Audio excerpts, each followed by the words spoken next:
Good morning students. Good morning ma'am. 13th chapter हम कर रहे हैं पृष्ठीय क्षेत्रफल और आयतन। अभी तक 3 एक्सरसाइज जो थी वो पिछले 9th क्लास के जितने फॉर्मूले थे उन पे बेस्ड थी। अब हमारा एक नया टॉपिक आ रहा है शंकु का छिन्नक, फ्रस्ट्रम ऑफ अ कोण। क्या चीज़ है ये?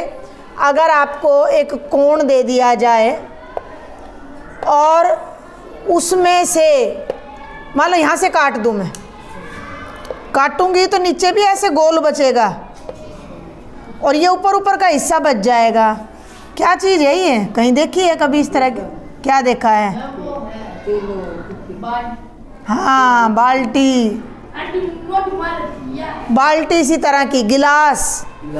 जो गिलास घरों में ज़्यादातर इस तरह के बहुत सारे गिलास आप चाय वालों के पास भी देखोगे, कांच के गिलास वो लोग यूज़ करते हैं। इसको बोलते हैं शंकु का छिन्नक, ऊपर वाले को। इसको नहीं, ये तो शंकु ही है। इस बड़े शंकु में से एक छोटा शंकु नीचे काट दिया तो जो बीच का ये पार्ट बच गया, जिसमें ऊपर भी वृत्त है और नीचे भी वृत्त है, ये हमारा कहलाता है शंकु का छिन्नक। ठीक है। अब इसका क्षेत्रफल 2 तरह का, वक्र पृष्ठीय है, इन दोनों को जोड़ दो तो संपूर्ण पृष्ठीय है, और इसका आयतन। इनके फॉर्मूले में डायरेक्ट बताऊंगी आपको, क्योंकि इनका जो प्रूफ है वो ज़्यादा कुछ वो नहीं है। आयतन के लिए क्या है कि भाई ये बड़ा शंकु का आयतन निकालो, इसमें से छोटे का घटा दो, ये आ जाएगा। ठीक है। हाइट वगैरह पृष्ठीय क्षेत्रफल निकालने के लिए भी हम ऐसे ही कर सकते हैं कि बड़े में से छोटे का घटा दें, तो हम डायरेक्ट फॉर्मूला याद करेंगे। लेकिन उसके लिए 2 टर्म्स जो आपने ध्यान रखनी है, इसमें दोनों आधार बराबर नहीं है। एक तरफ छोटा है वृत्त, तो इनकी त्रिज्या अलग अलग पाएंगी। तो ये ध्यान रखना है कि किसकी त्रिज्या कौन सी लेनी है। फार्मूले में भी फार्मूला उसी ढंग से याद करना है। ऊपर की त्रिज्या R1 ले ली और नीचे की R2, तो ये अंडरस्टूड है कि R1 R2 से बड़ी है। और ये हो गई छिन्नक की ऊंचाई और ये हो गई छिन्नक की तिर्यक ऊंचाई, स्लैंट हाइट। ठीक है भाई, ये तिर्यक ऊंचाई, ये ऊंचाई। अब ये तिर्यक ऊंचाई भी उससे पाइथागोरस से नहीं निकल सकती। तो सबसे पहले तो हम देखते हैं तिर्यक ऊंचाई निकालने का तरीका। देखो, मैं पिछला शंकु का याद दिला रही हूँ ताकि आप सबको याद हो जाए। हम अपने शंकु में क्या करते थे, L की 2 बराबर है H की 2 जमा R की 2, और 2 को हटा दो तो ये हो जाता था वर्गमूल। ऐसा ही कुछ यहाँ है, लेकिन अब एक त्रिज्या नहीं है, अब हमारे पास 2 त्रिज्या हैं। तो तुमने क्या लिखना है, H की 2, R की 2 नहीं लिखना, R1 घटा R2 का वर्ग और सारे का वर्गमूल। जिस बच्चे को वो फॉर्मूला याद है उसको ये जल्दी याद हो जाएगा। H की 2 जमा R की 2 था, यहाँ भी H की 2 जमा, लेकिन R की 2 नहीं, R1 घटा R2 का वर्ग। ये कैसे आए ये हम नहीं करेंगे। ठीक है। अब ये आ गई तिर्यक ऊंचाई। अब सबसे पहले ले लो इसका छिन्नक बोलेंगे, छिन्न कट के आ रहा है ना, और इंग्लिश में फ्रस्ट्रम बोलेंगे। छिन्नक का वक्र, शंकु का याद करो, वक्र पृष्ठीय क्षेत्रफल क्या था। छिन्नक का वक्र पृष्ठीय क्षेत्रफल के लिए पहले मुझे शंकु का बताओ भाई। मुस्कान, शंकु का बता बेटा। वक्र पाई, बिल्कुल ऐसा ही हमारे छिन्नक का होगा, पाई R होगा, लेकिन R की जगह जमा R2L। ये है छिन्नक का वक्र पृष्ठीय क्षेत्रफल। अब मेरी बात ध्यान से सुन लो मुस्कान, अगर वक्र पृष्ठीय क्षेत्रफल पता लग गया तो उसमें नीचे वाला क्षेत्रफल और ऊपर वाला जोड़ दो तो शंकु का टोटल सरफेस एरिया यानी कि संपूर्ण पृष्ठीय, डायरेक्ट याद रखो, इसको पकड़ो, पाई R1 जमा R2L जमा ऊपर वाले वृत्त का क्षेत्रफल पाई R1 स्क्वायर, नीचे वाले वृत्त का क्षेत्रफल आ गया। हो गया। कॉमन लेना है ले लो, नहीं तो कोई ज़रूरत नहीं है। पाई लेना है ले लो, किसी का हाँ ले लो, चलो पाई कॉमन ले लिया तो भी R1 जमा R2 के साथ L आएगा R1 का स्क्वायर आएगा और R2 का स्क्वायर। जिस बच्चे का जिस रूप में याद करने का मन करे, ये ज़्यादा आसान पड़ता है, चाहे इस रूप में करो, आपकी मर्जी है। और लास्ट है छिन्नक का आयतन। अब आप ये बताओ कि बेलन का, इसका शंकु का आयतन क्या था? 1/3 पाई आर स्क्वायर एच। तो इसका भी यही हो जाएगा 1/3 पाई आर, नहीं R1 स्क्वायर R2 स्क्वायर जमा R1 R2। ये ध्यान रखना है, 1/3 पाई एच आर स्क्वायर की जगह जमा R2 स्क्वायर जमा R1 R2, ये आएगा छिन्नक का आयतन। भाई ये हो गए हमारे तीनों फॉर्मूले। एल कैसे डिराइव होता है वो मैंने बता दिया। अब हम डायरेक्ट करेंगे एग्जाम्पल। एग्जाम्पल नंबर 12 देखो, जिस तरीके से आपकी बुक में कर रखा है वैसे नहीं करना है, हम इसको डायरेक्ट करेंगे। एक शंकु का छिन्नक, तो छोटा सा छिन्नक यहाँ बना लेना है, आकृति जरूर बनानी है, आकृति से हमारा प्रश्न प्रभावी हो जाता है और अच्छे नंबर मिलते हैं। जो 45 सेंटीमीटर ऊंचा है, हाँ गिलास ही तो है छिन्नक, अभी 2 मिनट पहले बात की है। त्रिज्याएं बाल्टी भी 28 सेंटीमीटर 7 सेंटीमीटर है। इसका आयतन, वक्र पृष्ठीय क्षेत्रफल और संपूर्ण पृष्ठीय क्षेत्रफल ज्ञात करो। तो देखते हैं इसका सॉल्यूशन। सबसे पहले आपने इनकी विमाएं लिखनी है, ठीक है। बुक वाले ने अलग तरीके से कर रखा है एग्जाम्पल, आपने उसको देखना ही नहीं है। आपने यहाँ सारी बातें लिखनी है। छिन्नक की ऊंचाई h कितनी हो गई? 45 सेंटीमीटर।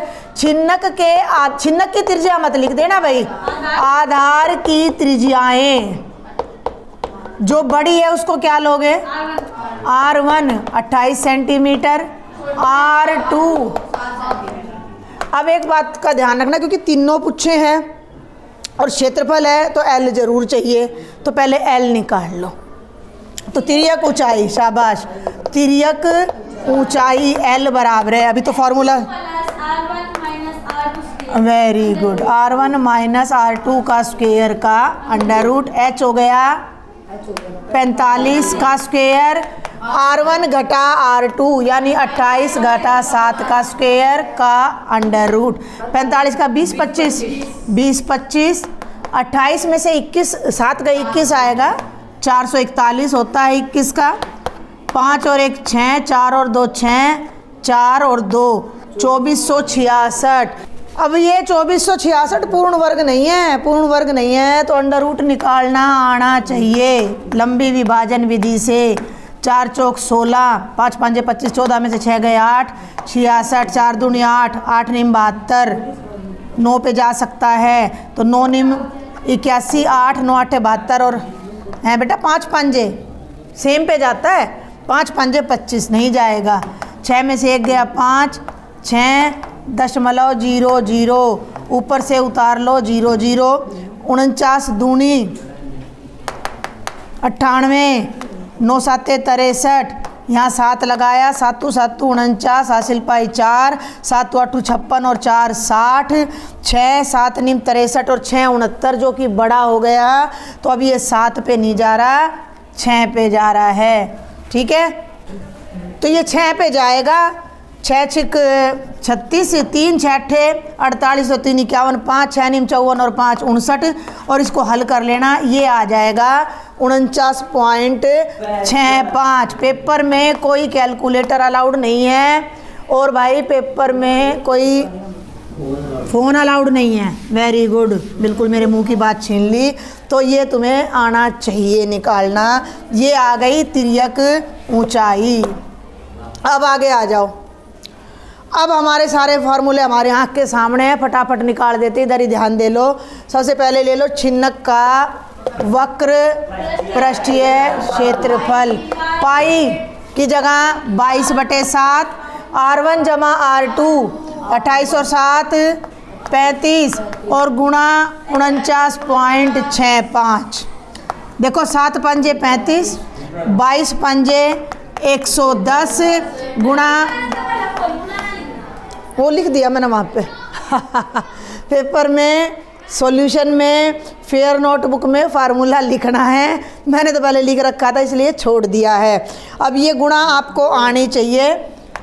मूजबानी 0 11 5 55, 5 11 6 66 और 5 71, 7 11 99 और 7 106, 10 और 11 चौक 44 और 10 54 और पीछे 2 स्थान से दशमलव 5461.5 वर्ग सेंटीमीटर। हम देखते हैं हमारा सही है बुक से या नहीं। बिल्कुल सही आ रहा है। इसने दूसरे ढंग से कर रखा था, हमने दूसरे ढंग से कर दिया है। आ गया? ये आ गया हमारा वक्र पृष्ठीय क्षेत्रफल। अब आ जाओ संपूर्ण पे। अब संपूर्ण पे इतना तो यही है 5461। इसमें पाई r1 स्क्वायर जमा पाई r2 स्क्वायर और निकालना है। हैं?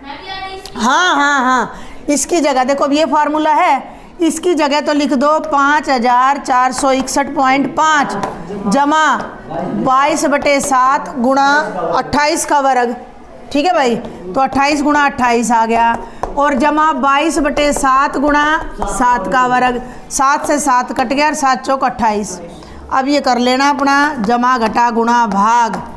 मैंने आइडिया दे दिया। 22 चौक 88 और 28 का गुणनफल कर लेंगे और 22 7 154 होता है और इन सब को जोड़ लेना। ये आपका आ रहा है 8079.5 वर्ग सेंटीमीटर। ये मैंने आपके लिए होमवर्क छोड़ दिया है, गुणा करना अपने आप कर लेना। और लास्ट है इसी छिन्नक का आयतन। आयतन का फॉर्मूला क्या है? आयतन। लंबे हैं ये सवाल थोड़े से, आसान है लेकिन। हाँ, 22/7। ऊंचाई कितनी है भाई? मिट गई अब हमारी। हाँ 45। r1 का स्क्वायर यानी 28 का वर्ग जमा 7 का वर्ग जमा 28 गुणा 7।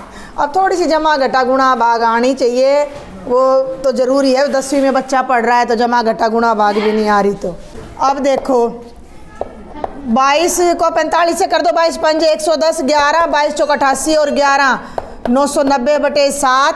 28 का वर्ग 784, 7 का वर्ग 49, 7 8।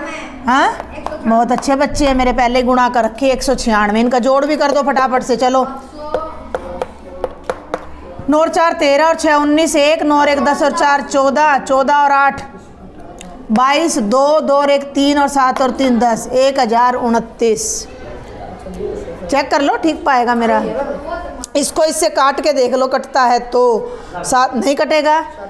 10 में 7 गए 3, 7 चौक 28। हाँ कट गया, बिल्कुल कट गया। 10 में 7 गए 3, 7 चौक 28, 7 7। अब 990 और 147 का गुणनफल यानी 99। वेरी गुड, नकल करके बता रहे हो। हैं ये आ जाएगा 48,510 वर्ग से।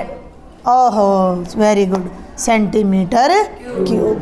तो ये बहुत ही आसान सवाल है लेकिन इसमें आपको वर्गमूल और वर्ग ये सब आने चाहिए।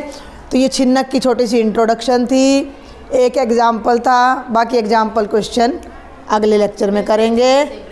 Thank you.